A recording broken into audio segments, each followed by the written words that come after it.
23 years in stages, part by part. If this Quran, as they claim, is from a mind which is subconscious or a crazy mind, it could not have been so consistent. And neither can a person be under the false impression that he is the Prophet when everything is coming from his subconscious mind for a period of 23 years.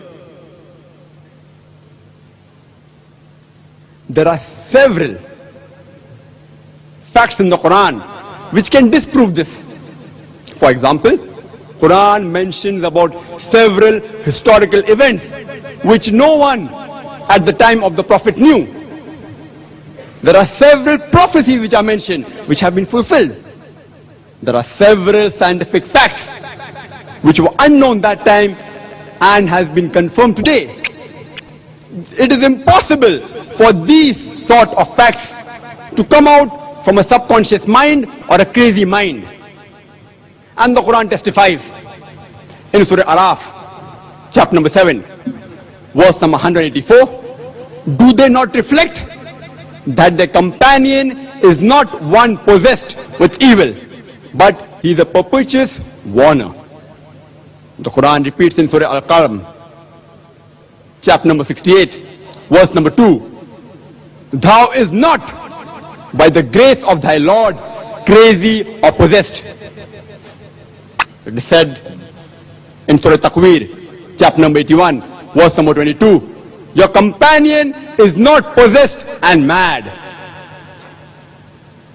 So why should a person lie? It's not possible to discuss all the various theories put forward by them.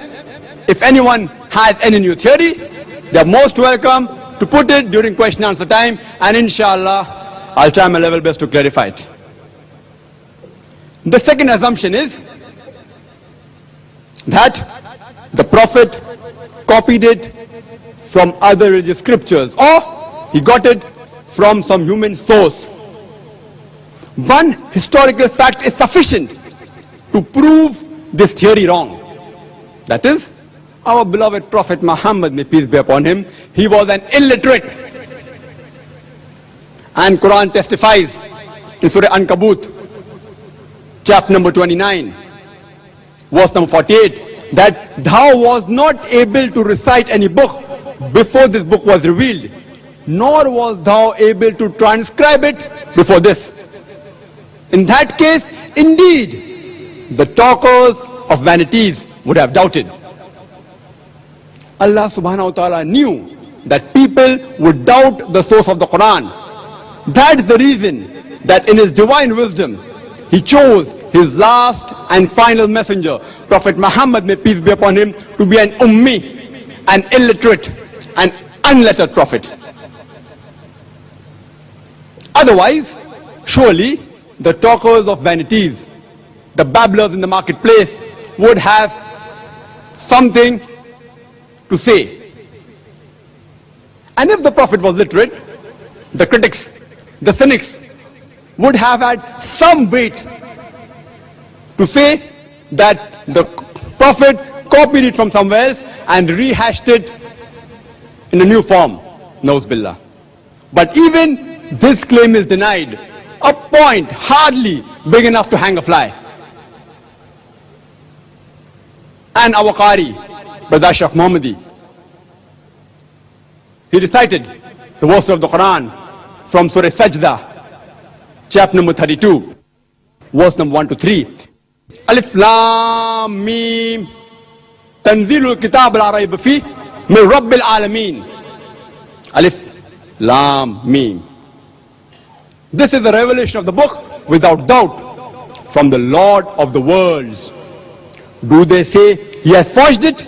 Nay, it is the truth from thy Lord, so that thou may admonish a people to whom no warner was sent before, so that they may receive some guidance.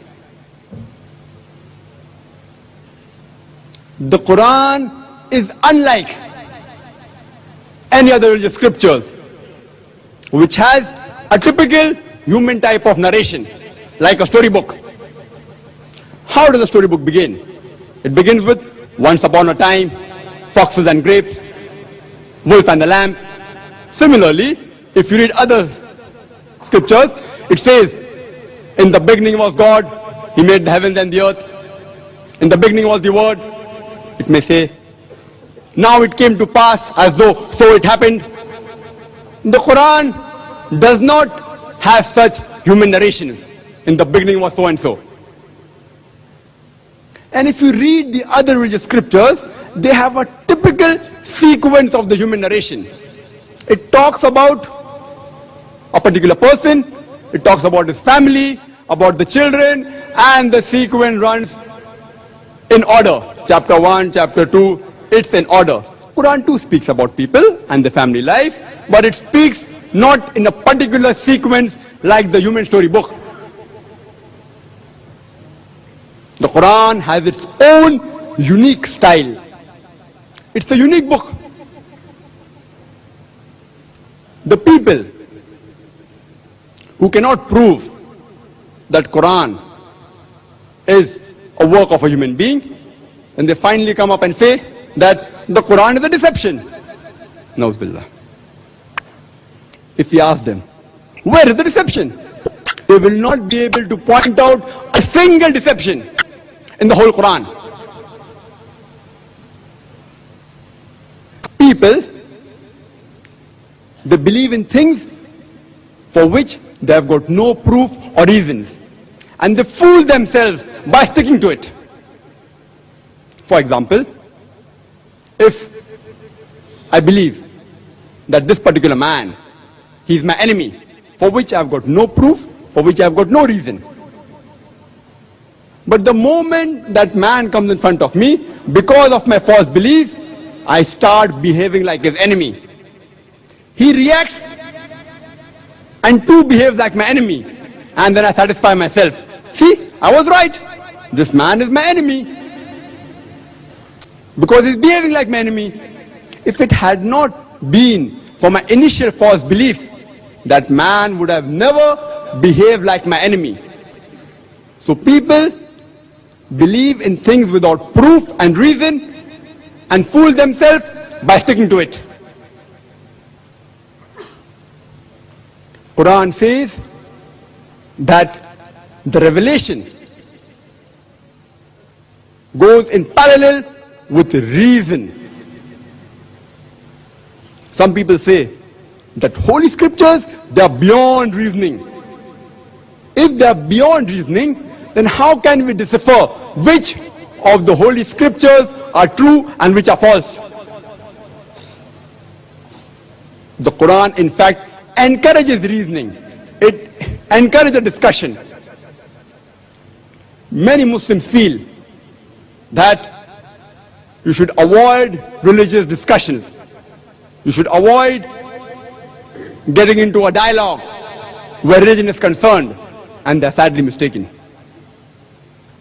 The Quran says in Surah Nahl, chapter number 16, verse number 125, Ud'u ila sabili rabbika bil hikmah wal mau'izat al hasna wajadilhum billati hiya ahsan. That is, invite all to the way of thy Lord with wisdom and beautiful preaching, and argue with them and reason with them in the ways that are best and most gracious. Quran encourages discussion, encourages reasoning. No wonder the Arabic word qalu, which means they say, is mentioned 332 times.